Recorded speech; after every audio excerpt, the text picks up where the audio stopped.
Okay, we're live. What is money? Yeah, what is Happiness, a tool. What is it? well, I say it's a tool, other people say it's happiness. money? Yeah, people think money. No, a lot of, to be more precise, a lot of people think money is happiness. The more you have, The more happy you will be. And it's like, no. let's adopt that idea now. The only way we can say it, the best way I can say it, if you can learn to be happy with nothing, no matter how much money you have, you'll always be happy. I'm on par with that. But let's strong arm the idea of, let's say, let's see how they see it. That's a great analogy to. We should see how they see it because I would like to see how they see it because I want to know how I see it. And because I know how I see it, it just pisses me off. You know what I mean? I'm gonna try to because see, one great argument of having a lot of money is the ability to help people. Yeah, that's a great argument, but nobody helps, so I kill that with it. Yeah, that's true. No, because you first. Yeah. 8% of the population, billionaires, millionaires, and whatever, and trillions, rich. If every one of them 8% took 8% of their bank account, donated it to the world would be debt free. If I have $50 billion, right? If I got $50 billion in my bank account, and I took 45 billion out, gave to the world, and I still had 5 billion to my name, you know I could still live the lifestyle at 5 billion, just like 50 billion. Yeah, that's true. You could still live the exact same lifestyle. I believe the number, it's like 300 million is the number for you to live your life to the best possible way. You could buy anything, you could live the best life. So it doesn't even add up to a billion. 300 million, you're gonna have the best house, the best cars. And I'm pretty sure that 8% could split. I wouldn't say everybody would get millions of dollars, they split it evenly among the world. Maybe, maybe not. Who knows how much money there is, but I do believe they could help. I do believe so. And that's why I don't. Some of them do. Some of them do. I'm telling you, ads should be illegal because I see ads about these starving children in Africa. All you need to do is donate 30 cents. And like, it costs you $3 million to make that ad, bro. You know how much food you could have put on the table for them children in Africa instead of making this ad? Oh, hell yeah. So man, the rich people could help, but maybe the best law against that is like, if the cost to what you call this, let's say also for non-profit, if it's an advertisement for a non-profit, if the cost exceeds some layer, you should just donate it, something like that. I mean, anyways, I'm just hyper speculating on ideas. But non-profit organizations bother me because I'm thinking to myself, okay, you're not worried about making a profit, is all that means. You're just worried about making money. It's a difference. I'm not looking to make a profit. I'm not selling anything to make a profit, but I am looking for you to donate some money so I mean, that's a non-profit organization. I still want money. Just we're not making a profit off of it. They need money to sustain the service. And I keep telling people that. So if I donate $3 million to some charity, they can take $100,000 and make it look like they spent that $3 million in Africa because it's that cheap. What did they do with my other $2 million something of it? Hey, he runs a charity, but he drives a Ferrari, Susan. Look at him, he's got a Ferrari. Charity work must be good. So that's the hard crap. Okay, the argument for having more money to be able to help, the hard crap against that, it's not all people are thinking to help. Everybody's in it for themselves. Because we're humans. We're aware of our frailties, our weaknesses. That's why we need to be self-focused. We need to help our family, immediate family, or ourselves. If we think we are weak or lacking in some stuff. That's why the basic thinking is think of ourselves, not think of others, right? So that argument, yeah, it's like maybe 1% of the population will think of helping, but not all will. And it's weird because I come from a family, I come from a mother who mine, everything's hers. And I didn't grow up with that mentality. Since the other three did in the family, they all grew up with that mentality, mine. They don't like to share.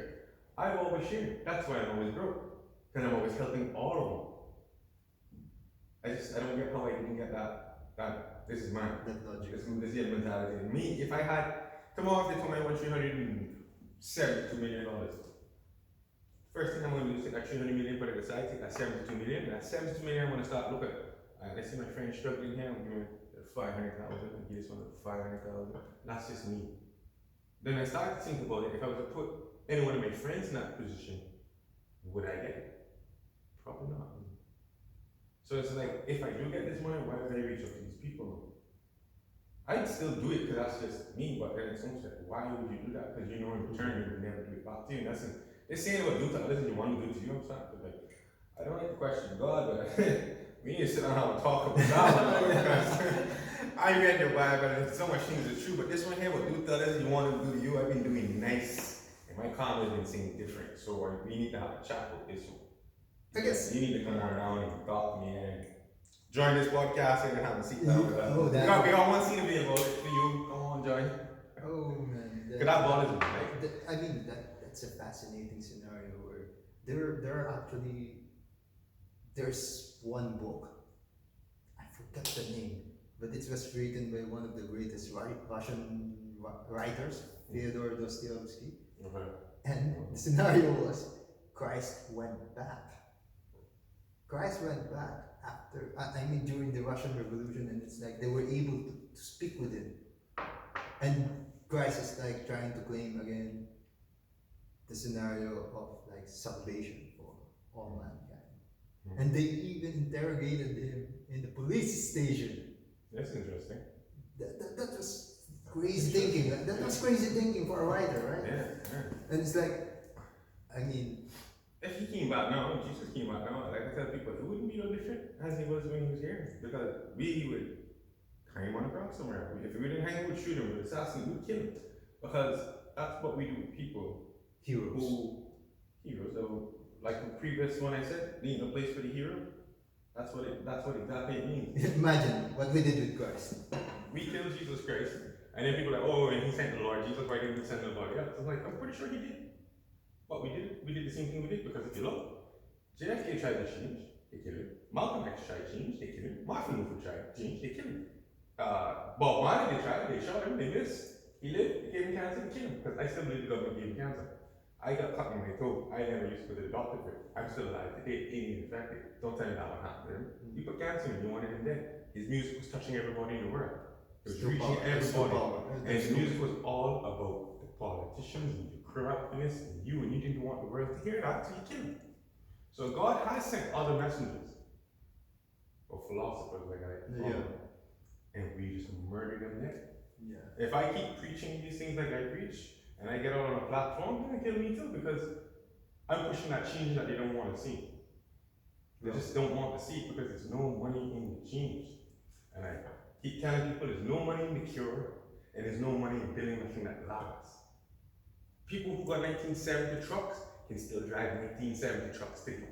People who had 2007 cars can't drive 2007 cars today.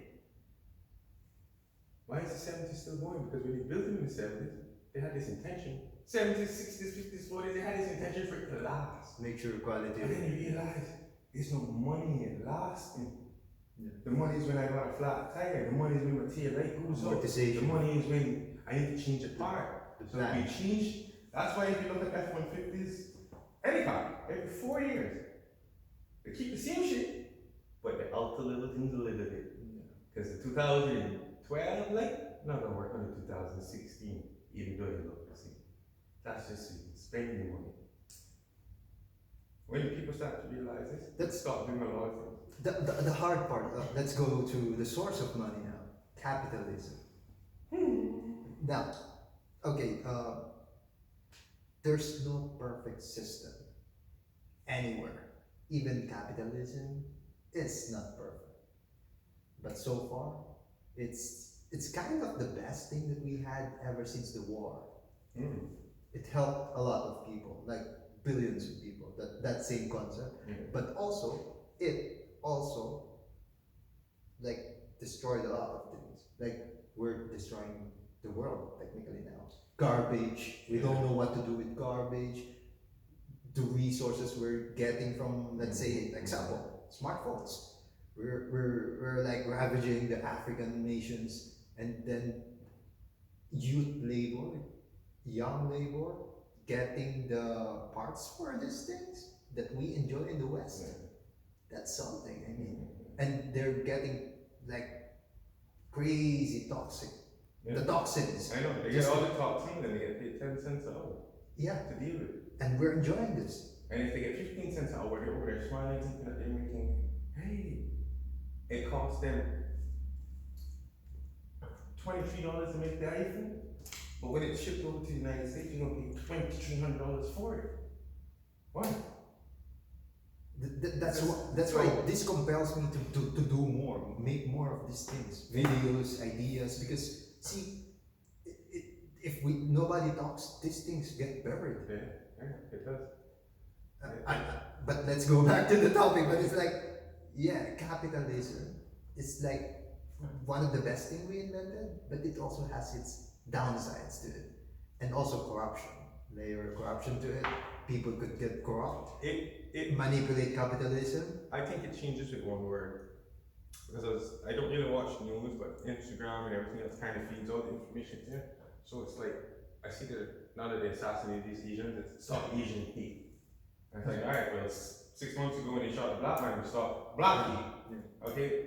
How about in general, just in general, we just stop hate, period. Because once you stop hate, there's no more competing. When there's no more competing, there's no more need to make money. Yeah, that's just what I'm gonna say. Competition creates opportunity. Competition is what makes the money in it. This is why they push people to have a side. Pick a color, pick a side, pick a team, pick a this. Because once you pick one, that's where the money starts. Because you have to outwage the next man.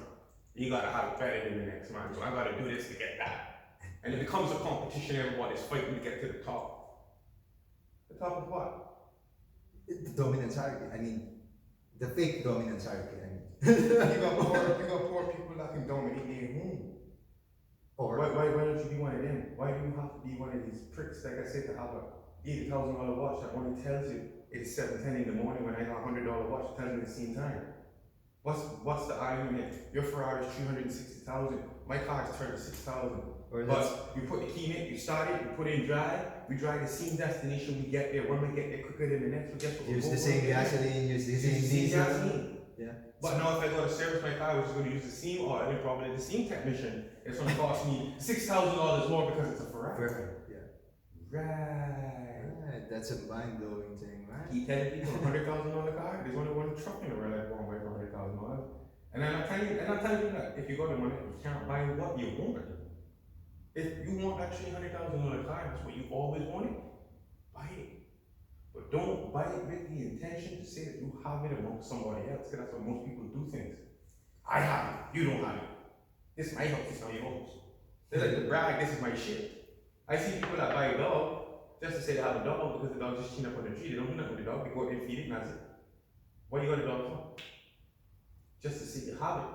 Just to say that you have a pig book. Just to say that you have this Ferrari, just to say you have. I don't want to be one of people just to say I have. I have it because that's what I wanted. You know what I mean? That's what I wanted to drive, so I went and bought it. I buy a $300,000 Ferrari, guess what you see me do every day? Every day you have to stop and see me, I ain't $300,000 Ferrari. Yo, you drive that every day? What you think? $300,000? It's better be driving? You think I'm having my God? Hey, look at my $300,000 Ferrari. Dude, what's really absurdly crazy about this discussion is like, dude, if we're like gonna expand the concept of money, oh man, we're not gonna run out of like criticism against it. No. A lot of people want to shoot it. A lot of people with money would shoot it down too because that's just what they do. And I learned this from dealing with my mother. People don't like the truth. And she raised me on this one theory. And now, don't give me a theory, because I'm an overthinker and I think it true. Because I keep telling people, Albert Einstein's a genius, right? But you gotta remember his theory today is still just a theory. It ain't an actual fact. Well, that's true. Because there's I'm gonna add something there because there's two competing theories, the Einsteinian world and the quantum physics. Why I'm saying these two things? Because the math of this, okay, what's physics? It's like the justification in how the universe operates at a mathematical level. Okay, let's go back to that. Einstein has his theories on the table. It has been tested since the 1910s to the 1900s. Now, quantum mechanics is the theory of the smaller things, finer things. On its own, it has a really solid structure. On its own, Einsteinian theory is also a solid thing. But the thing is, they can't combine for some reason. And a lot of physicists, it's like trying their ass out, trying to figure out how these things would work. So I'm going to go back to your claim. Yes, what Einstein found out is powerful, but it's incomplete. It's And I keep telling incomplete. people that. So that doesn't quite make him a genius. Just to me, it doesn't. Because my theory is still just a theory. Until you prove that an actual fact, I can't classify it But as a genius. to a degree, I mean, genius is that you thought about it, you got it to that point, yes. But it's 2021, guy. It's still a theory. Never made it to a fact yet. Nobody can prove it into a fact yet. So what if this theory turns out to be wrong? What do we call you then? And I keep saying this, so what are all the geniuses that we consider geniuses then? What are they today? Because the man who invented the light bulb was a genius then. But now you got to pay to see a light bulb. You still call him a genius? That's a weird conundrum. I don't call him a genius no more. I just call him, you just put me in debt, bro. You just gave me debt that you didn't realize you were inventing debt. You were inventing a headache for people along the way. It will go back now to money as like us building value on stuff like service, goods that we get. You would think with the money they would make it better. But they can't make it better because if it's better then everybody wins. And if everybody wins, then rich people can't be rich. I guess it could be why. If it's for the right reasons. Like let's say Elon Musk. He did reduce the cost of great quality cars and him even building value for himself. He's number one now on the list. So what I'm trying to say, if done right, If done right, if done right, that's the key. that's the problem. The key and the problem. If done right. But a lot Not of people all. don't want to do what's right because they feel like there's no money in it. And then if you're doing things right, it's like acting the hero story again.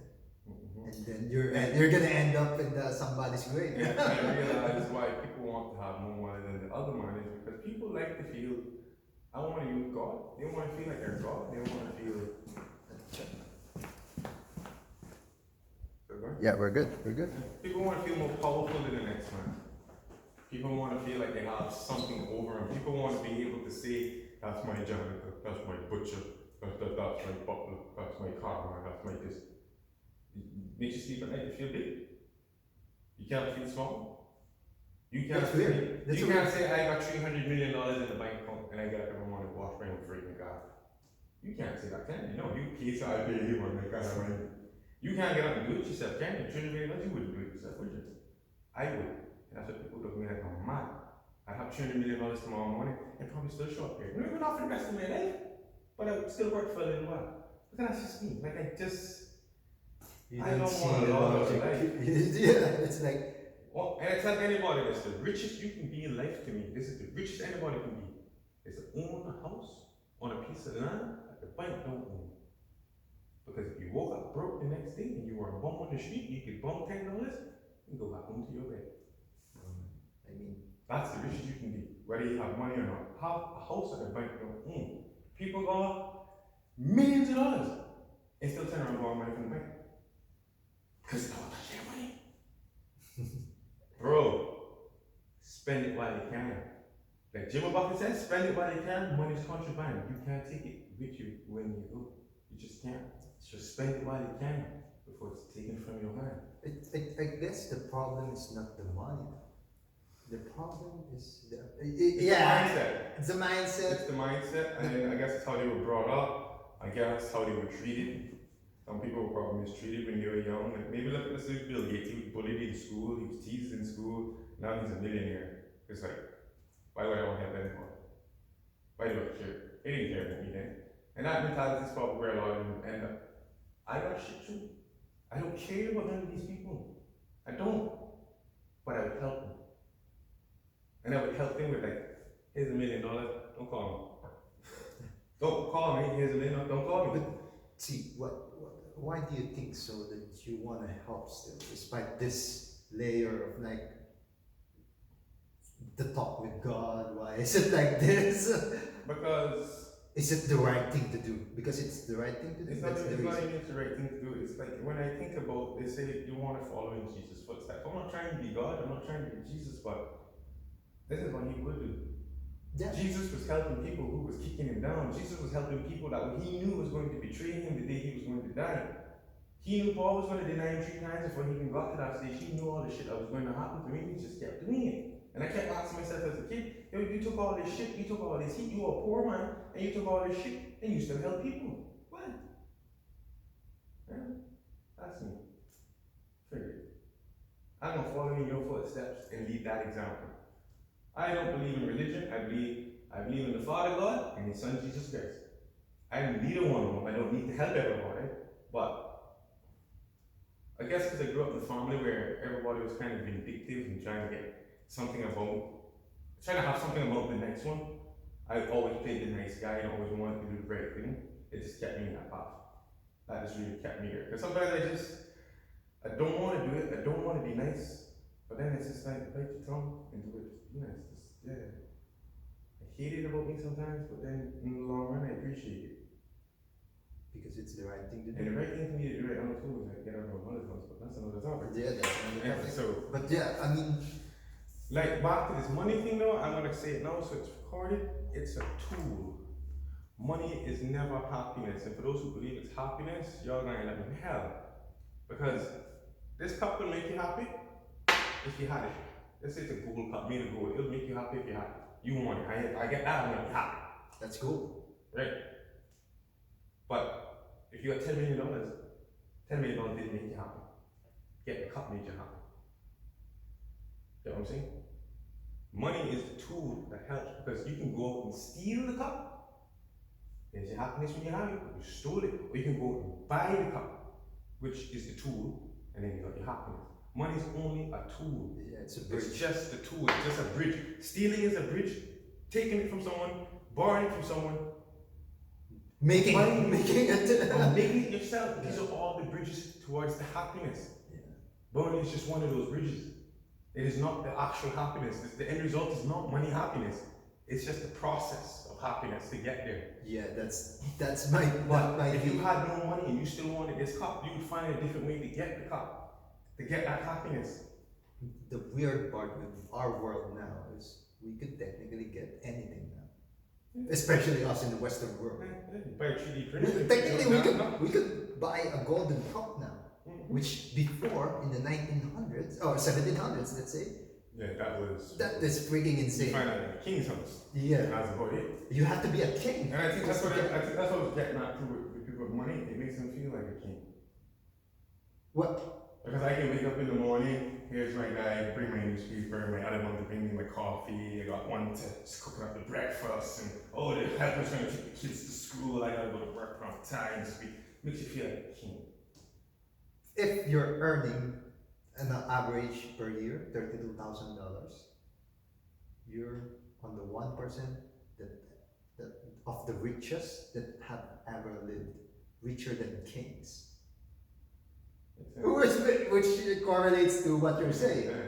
But yeah, that dynamic maybe when the people at the time, way back in the past, in the 1700s, they're looking at these people, the kings, the peasants, I mean, and then maybe that coded for us to long for that feeling, that structure, that something that when we acquire stuff, we try to tend to view ourselves as kings and queens. I want to say it's a theory I have too, that a lot of people who are rich today didn't get their money by doing the right thing. And I want to say almost everybody rich and filthy rich today, they didn't get their money by doing the right thing. There's a documentary, I think it's called Dirty Money on Netflix, that explains a lot of these companies and what they did and how they got rich. And that to me was solid gold for me to say, yeah, see, that's my theory coming true. A lot of these people who have money they either screwed over a friend, they screwed over a family member, Or they robbed something, they did something illegal and they got it and they turned it into something. A lot of these businesses in Cayman Islands actually started by selling drugs. I've heard of it. Foster's Food Fair, Hale Thompson's, Edward Miller Place there, the Kirkconnell Supermarket. All of these, I don't know how true it is with all of them, but a lot of them I've heard started by selling drugs. And hey, if you start selling drugs, you make your little profit and you turn it into a business, kudos to you. Yeah, you did the right thing. You did sold enough to get your business started. You didn't do Pablo Escobar. And this was another argument, going to Pablo Escobar argument. I was trying to tell somebody, like, how much money as a drug lord are you making before you go, I can stop? And when I had an argument with a friend, said, oh, you just can't stop that. What do you mean you just can't stop that? This man had a whole neighborhood of houses filled with money. It's crazy. I could make somebody else become the drug lord and just take my time and spend the money out of these houses. I could just live a life. I was burying money now. I had to bury money. You became a billionaire. I had rats eating my money. I had money so much places I had money. What point were you going to stop? How much more money were you trying to make? In the time that Pablo Escobar was Pablo Escobar, he could have retired with $100 million, and if he had did that then, the idiot would still be alive today. Doing something else. But the power of greed and the power of wanting more is what destroyed him. Let me add something to that. This is with Pablo Escobar in the money conundrum. It's a different field, to be honest. It's like, this could be a great topic as well, but I want to touch it because across history, there are some kinds of people who's like taken an idea and make it like a totalitarian view of his frame of reality. What I'm saying is like Stalin did it in Russia and a lot of bodies fell. Hitler did it. A lot of bodies fell. I can say also Genghis Khan have done it. And he's now the father for 13% of Asians, me included. So it's like taking like a simple idea and corrupting it all the way up. Because Escobar could have, your argument is right. He could have stopped. Man. He could even live on the logic that somebody does it for him, and even 1% of the revenue goes to him after the net profit. He could have did something. There's a lot of things he could have. But the totalitarian idea of like, I love it. I love the process. I love power. I love this energy that's affixing what I'm doing. It's a totalitarian idea, and I'm not gonna stop. And I think that's why people like us won't make money. People like them will, because that's their mentality and they have that. That's the difference. Yeah. My mentality is I'd like to see us all enjoy. I'd like to see us all laugh. I'd like to see us all smile. So if I got $10 million tomorrow, I want to be able to sit down at the table with my friends and have a good time. But learning this, I've thought about this. Sitting at this table, $10 million, sitting at this table with my friends and having a good time. A lot of my friends would be plotting how to steal this money from me. Yeah, that's the thing. No, that's an instinct in a way. And I like to tell people, if you want to know who your true friends are, go home tonight, sit down and ask yourself this one question. Let's say you got 15 good friends. Ask yourself, if somebody paid any one of them $10 million to kill you, would you be alive? You'd probably get 14 times more. Probably. Yeah. You'd probably find one good one to say, probably. The odds of that are very high. So that's why I keep friends for a minimum now. Because I realize money does do a lot. A lot of friends that I'm out there drinking and partying with. Somebody say, oh, give $10 million, kill him. It slips up me to drink that. We even now discussing money is equivalent to happiness. Money does a lot, man. Money does so much things. It fucks brains, man. Yeah. And if you don't have a strong mindset to say, nah. You're just gonna go and cave into it, because women, for example, I think women do the most for money. I think so too. Out of many women, men like to get it so they can do the most to women per se, but women do the most for it. You got that so right. I mean, even evolutionary pathway, men climb to the highest top, let's say, profession and a field of expertise, just to get the best women. I say that because a billionaire right now would see me struggling, see you struggling, see everybody struggling, and would, oh, what a fucking job, you slow. But would turn around and spend $100,000 on a prostitute. You just paid one prostitute $100,000, and here's a man, all he wanted was some food to eat and all he needed was $100 bro. And you wouldn't give him $100. But you put 3 more zeros on it and gave it to her for her stuff you did. I can take that $100,000 and go right down for a bar and have to make it suck till the day I was back. You know what I mean? Like for that $100,000, I just live life for, yeah. So it's like, what's happening? Yeah. So yeah, I just, men do it, men have to have the money because it brings the women, and the women do anything for it. And that's scary. If you don't have that strong mindset to say, nah, I'm not worth it. Yeah. So I come up with this new thing for 2021 for me. I don't want to ask nobody for nothing if I can't get it on my own. If I can't get it on my own, I don't deserve it. And I don't want to have to steal it. Oh, hell yeah. So I'm stealing it. So if I can't work and get it on my own, I don't want it. It don't belong to me, don't deserve it. That mindset apparently makes me crazy, stupid, and weird. So No, I guess it's the frame is right. The logic is right. I guess, yeah, but it's like, people make it seem like screwing someone over is the best way. Well, they have gotten that idea really wrong. Yeah, a lot of people got that idea wrong, but that's what it seems like there are a lot of people that, if I have it over the next man, I'm better than the next man. If I have more, if I got this house and these cars and this watch and this jewelry, if you don't, I'm better than him. No. There's people who are highly educated and people who aren't, who are better than a highly educated person. It's just, and I always used to tell this to my mother, you know, and I learned that, believe it or not, a lot of people look at weed as a drug. It's not a drug. Number one, it never was. But weed is not, it is not the weed that destroys the person. Because I know people who smoke weed and are HR managers, bankers, lawyers, doctors, etc. But then I go to the people that smoke weed that are bums, problem childs, in and out of jail. It is not the drug, it is the individual that uses the drug. It's like alcohol, it's like, and they say, oh, we use the gateway drug, and I'm like, no, it is not. The gateway drug is legal. It's called alcohol. Alcohol is because alcohol is the only drug that once you get fucked up on it, somebody type jump off a building. Yeah! No regrets. It's the only drug that makes you do anything crazy. It's the only one that if you never did coke and you were pissed drunk and still snort that line, you okay. That's the gateway drug. And that is why it is legal. It sells.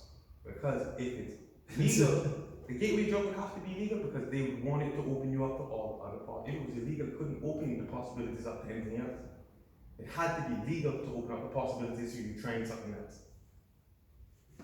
There was this statistic regarding drugs before, I don't know if I get the years right, but I believe it's in the 1960s there was only 2 illegal drugs. But when they started controlling the drugs, 50 more popped up. Because why? We're humans. We're too inventive. We find ways to. But like I tell people, how they make cocaine, how they make heroin, how they make meth, how they go through all this process. They even had cocaine and coke before. Yeah, they did. That's why it was so big thing.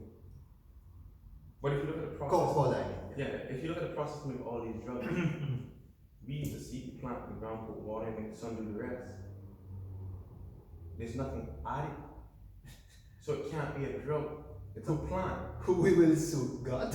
Exactly. It's just a plant, just like plants you eat, or there's other plants I'm pretty sure you can smoke too. I'm pretty sure there's other plants you can smoke. It's just weed is the most popular one, whatever. So to me, it was never a drug. It just wasn't. But what I think it was I don't want to say, because the Bible speaks about this healing plant. And I'm sorry to say, lately they only discovered one plant heals a lot of things. Mary Jane. She heals a lot of things. So that burning bush story, I believe that was a bush that was burning. Could be. And it gave him an insight because it brings you to a state of mind that opens your mind. And I think they know that. So it's almost like whatever's for the devil is legal, and whatever's for God is illegal. And this is another theory I got, because I'm not trying to do race, but everybody calls Jesus a white man. Somewhere in the Bible, I have to find it again, it says Jesus has hair, sheep wool. No white man with hair, sheep wool. It's usually a black man. And usually, right after they killed Jesus, it's when racism was born. Why they're telling Jesus is a white man? Because where did this stories originated? In the Arab countries, where most of the people are like, even the image that we're putting Jesus is, it's an Arab features. Technically, they came from the West during the colonization of that area at the time, but it's not like Jesus is a white man. It just happened that when we're trying to like frame the structure of how he looks, the book existed in the Middle East. And people in the Middle East just happen to be a white guy that has a beard. Yeah, I get you. And there were even. I honestly feel that Joseph might have been the Arab, Mary might have been the black chick, could have been the other way around. This is almost like the Bob Marley story where Bob Marley's father was a white slave and his had sex with a 16-year-old girl, slave girl, who eventually made Bob Marley. Bob Marley's father is a white slave owner. Seriously? Yeah, if you watch the documentary, he was a slave owner. And he had people working on it. I think it was the maid's daughter, and he ended up sleeping with. He was 16 at the time. He got pregnant and had Bob Marley. Bob Marley became an outcast. Yeah, that's what I'm thinking. He became an outcast growing up. Everybody, oh, you have this. And that's what taught him to say, no, I just you and I just me. And I think that was Jesus' story being replayed. History repeats itself, according to people. That was just history repeating itself. It was Joseph and Mary, it was Jesus. Jesus, what? White man, black woman, Bob Marley. White man, black woman, Jesus. Because we still do, and it's not just Bob Marley, it's everybody else do. Because we kill them. Majority of the people that make changes in this world. The meta story, the hero story. The Olympic versus the Titanic. We're always going to talk about the vibe. It's like we're always arriving in that structure, like We're always going to see some remnants of it, right? I mean, people trying themselves so hard, and then they ended up. Yeah. No place for the hero. Just never was. Well, some. Hey, Well, Christ did. Christ did. Even if we put him on this freaking cross, he was able to save a lot of people. I mean, slavery got abolished. It just didn't happen overnight. It happened hundreds of years. That's why there's value in like talking about this. We don't know who we will help in the future because of these ideas. People. That's a hard thing to absorb, right? I mean, us trying to do the good thing now might help another person. That's the only thing. We won't be able to see who those people are. And the reason I enjoy being broke and poor is at this point you get to see who's really your friend. Because when you have all the money, everybody's just kissing your ass. Yeah. And I watched that yesterday when I was out in public. It's just like, I know who kind of has money, who doesn't. I don't know everybody who has money, who don't. I just know certain people, and I'm just watching certain movements, and I'm like, this is a bunch of piss ass friendship. Because tomorrow morning, it's funny, right? This man wakes up broke, none of you dumb fuckers gonna be around him to support him anymore. It's funny, man, when you see it in live action. It's like, nobody loves you when you're down. You gotta be up for them to love you. Yeah. So I'm looking for the people that love me when they're down here, because I like to remind people of the Jesus Christ story for one reason. A lot of people forgot this very important fact. Jesus was a poor man. He was walking through the streets every day, his life like a bum. He creating miracles. Creating miracles. He was a poor man. He didn't have money. He walked through streets where people had money. Jesus was a poor man. The world seems to have forgotten that. They think they treat him as if he's a king and he has money and he's high society and if you do this and that. No. He was a poor man. He walked the streets and healed people and hung him on a cross. So where do you get this king from? You know who's the most powerful person in the world? God. Jesus is the second most powerful. Third most powerful is the devil.